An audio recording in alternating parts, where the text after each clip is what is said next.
Hey everyone, so I'm back again with another video, and this time around I have some more retro video game pickups to show you guys. All of these I've actually gotten over the course of a little bit over the last month. Um, it's been this long just because I haven't really been looking for stuff, and also I haven't really been finding stuff when I have gone out to look. And the very first thing that I got here to, I pretty much ended up buying it just because it was a random thing to see at that store. But by the end of it, I ended up getting some pretty interesting stuff. So to start out with the very first thing that I got, this is from a little over a month ago. I went to this Salvation Army that I have only gone to a couple of times before. I've never really found anything there, and then to see something like this, even though it's nothing all that special, it was just really out of place, so I thought, sure, well, I'll buy that. It is a copy of Spice World for the PS1, and if you might be able to tell, it's a PAL version of the game, which is kind of strange, but this game did come out in North America as well, so it's not like it's a European exclusive game. And if you also might be able to tell, that's Spice World, as in like Spice Girls, the girl group from the 90s. Um, I really have no idea what the hell this game is going to be, but it looks like it's some kind of a rhythm game um, along the lines of maybe Space Channel 5 for the Dreamcast and PS2. Maybe a mix of Dance Dance, but like just a button masher. And it also has actual exclusive footage of the Spice Girls behind the scenes. But yeah, I got that for, if you can see there, $3.99. Kind of a little much to pay for this, considering it didn't have the artwork.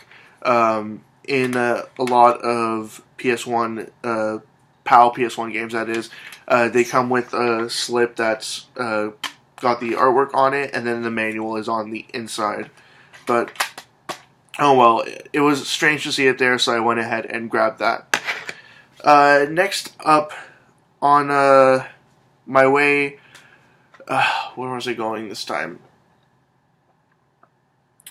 I forget where I got this exactly, but I know that it was a store that I've uh, driven by many times, and I never really thought much of this store because all that I could see from their window that they sold were flags, and I had no interest in purchasing any flags for any reason.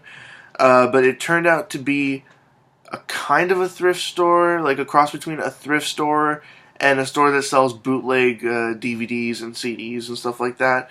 But I thought, you know what, I'll go and take a look since I had seen, I think it was like True Lies or something like that for the original Xbox um, in the window display, and I thought, you know what, if this guy has an original Xbox game there, maybe he has other games inside the store.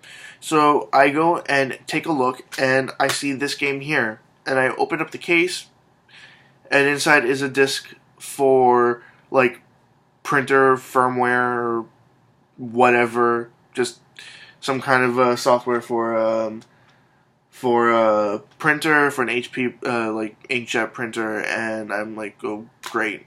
Then I see another case for this game. The other case has no manual, and I open it up, and the disc is in there and in pretty much perfect condition. Just a couple of light scratches, but for a PS1 game, it's not that big of a deal. They could be extremely scratched and it'll still play, from my experience. But I saw this here, and the guy wanted $10. I swear that number, he just pulled it out of nowhere. He thought, I guess, that $10 was a fair price. So I thought, you know what, $10, that's fine. I'll take it. It's a complete copy of Resident Evil 3 Nemesis for the PS1, and yeah, it's definitely legit. It's the real thing. he did have lots of bootleg stuff there too, but all the bootleg stuff was of like movies, TV shows, and CDs. So he did have like authentic stuff as well, but I mean, he was probably just trying to make some money. Um, Anyways, but I don't think I'll be going back to that store anytime soon, just because I don't really expect to see anything else there anytime soon. Next up, I went to Video Game Center, and this was about a little over a week ago. And I was looking through their Game Boy games, and they have tons of Game Boy games there: Game Boy, Game Boy Color, Game Boy Advance, and usually they're priced pretty fair, especially for people who are just, say, buying a random game, don't know anything about it, and don't have any other information about it other than what they just see.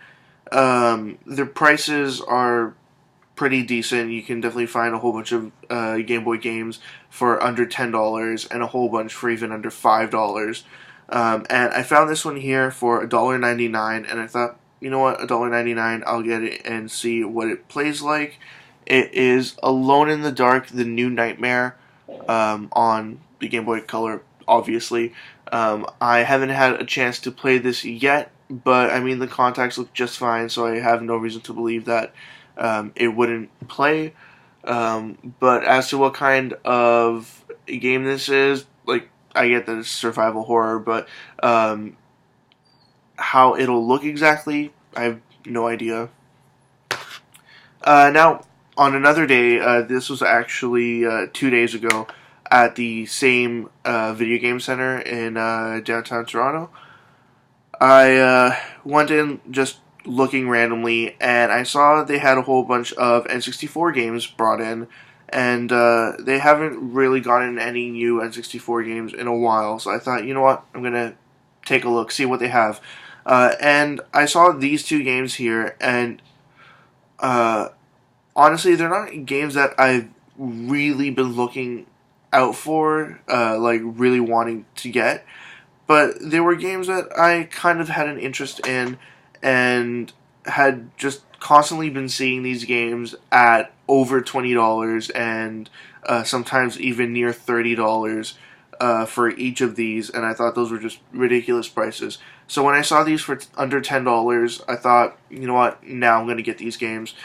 So for $7.99, I got Tetris Sphere. I haven't really played this, but who knows, I like Tetris, so hopefully it's an enjoyable variant of it. And the other game that I got for $9.99 is Doom 64. Now, I had seen a video that was comparing all the different versions of Doom from back in the day, in the mid-90s, for different consoles, like the Jaguar, the N64, and I forget what other systems had it as well. And it was comparing how light or dark, or how lacking of music some of the versions were, and I honestly do not remember anything specifically about this version. I think I remember them saying that this was the darkest version, like it looked like everything was just bathed in shadows, and it really needed to be a little lighter to be actually able to see what's going on, but I honestly don't remember if it was for this version or maybe the Jaguar version. Or I think the Jaguar version might have been the one that had like no music, like no soundtrack or anything. But I'm rambling here. That's for another day. Next up, I got this N64 game at the Value Village today. They had one other one there as well, and it was just some random wrestling game, but they wanted $7.99 for each of them, so I definitely stayed away from that, as I don't have that big of an interest in wrestling games, and especially one for the N64, I'd probably only purchase it if it was like $1 or something. But this one here, I thought, you know what, definitely at this price I could trade this towards something else, and definitely make my money back on it. since I already have this game, and I've actually gotten like 3 copies of this game in the past. Um, so yeah, this is like my 4th copy of this game. It's perfect dark, and it's in really good condition. Like the label seems to have like no wear on it at all, and it's really clean as well. And that was for $7.99. But yeah, the other day I saw an NES game at that Value Village, but it was Top Gun for the NES, and I mean it was $6.99. I wasn't gonna purchase that at all. Um, what do I show you guys next? I suppose I'll leave the larger item for the end. Next, I went to ANC about a week and a half, maybe 2 weeks ago now, and I was looking around, and I thought, you know what, I'm gonna take a look at the TurboGrafx games, and I look at the shelf where they have their TurboGrafx games, and they were either not priced or overpriced, so I just assumed them all to be expensive, and most of them were just like TV hockey and TV football and Keith Courage, so I just stayed away from those. But I asked if they had any loose TurboGrafx games, and they pretty much just brought out a binder that was just full of loose TurboGrafx and PC Engine, and a couple of Sega card games, so like for the Sega Master System. So I looked through this binder, and I found these 2 games here. I got them for $30 together, $30 plus tax, that is. And I thought, you know what, it's definitely a good deal, and I really ran out of games to play on my TurboGrafx. I played the games that I have to hell on them, except for Bonk's Adventure. I haven't finished that yet, but all the other games that I have are just shoot 'em up and racing games, so that was just pretty much a done deal. So I got these 2 games here, and actually I do not remember what these are at all because they're loose and they just have their names written on them. The first one here is Vegas, maybe, Tactical Gladiator. I should probably take that out of the little plastic there. Sorry about that. There it is. And the other one is Ordine. I think I remember one of these being a shoot 'em up, and the other one might be some kind of a platformer or a like mech suit platformer kind of situation. But yeah, even some like random ass TurboGrafx games for $15 a piece, even loose, is still a decent deal considering that TurboGrafx stuff has really shot up in this sort of last year or so. I purchased my TurboGrafx, it was like 2 years ago, I think, for $70, and now there are stores charging over $250 for just the TurboGrafx with one controller and the RF cable. It's insane to me, but people will charge whatever the hell they want to charge, thinking that they can make their money back, but I really don't think that any store is going to be making money off of TurboGrafx sales, because I highly doubt that people out there are going to be willing to spend $150, $200, $250 for a TurboGrafx console when the games themselves are nearly impossible to find. I feel like at this point, probably some collectors are still going to be paying through the nose for TurboGrafx games, but the consoles are going to start stacking up. Anyways, now the last item that I wanted to show you guys, I got this from Game Mania. It had been a couple of weeks, I believe, a little over a month since the last time I had gone to Game Mania, and I went back. I had a little bit of extra money to spend, so not necessarily to say to spend, but just some extra money that I felt was burning a hole in my pocket, and I just wanted to spend it. So I was looking throughout the store, and I saw that they had some Dreamcast games that had recently been traded in, and a whole bunch of DS games, but actually that was after this point. I did see the Dreamcast games though, but they hadn't been priced yet. The DS games were afterwards, but when I went and I made this purchase, I was looking at the Dreamcast games, and I thought, well, I'm definitely going to have to come back and see if I can pick up some of those later on when they have been priced. But I saw this here. I got it for $10, and might as well just show you guys what it is already. It is this storage case for N64 games.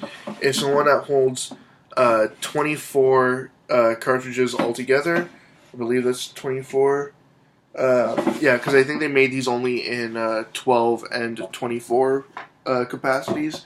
And it's not in the worst condition, but it's not in the best condition either. If you can tell there, even the sticker here is kind of worn out, but it's still mostly there, and it just needs a little bit of love just to be cleaned off a little bit.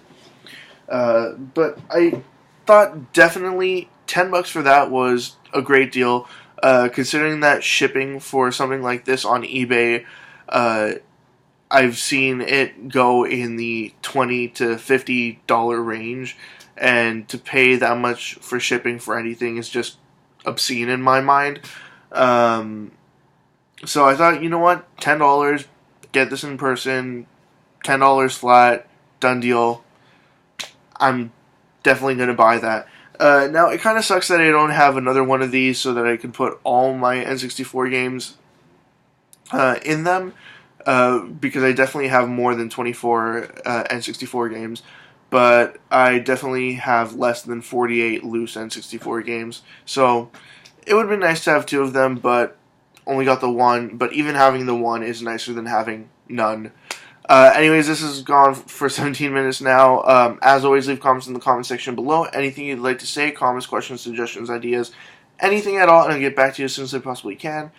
Check out my Facebook, Twitter, and website. They're all linked in the description below. And that's it. 1, 2, 3, 4, 5, 6, 7 more games for the collection. 1 storage case, and 1 more game up for sale or trade. And that's it. See ya.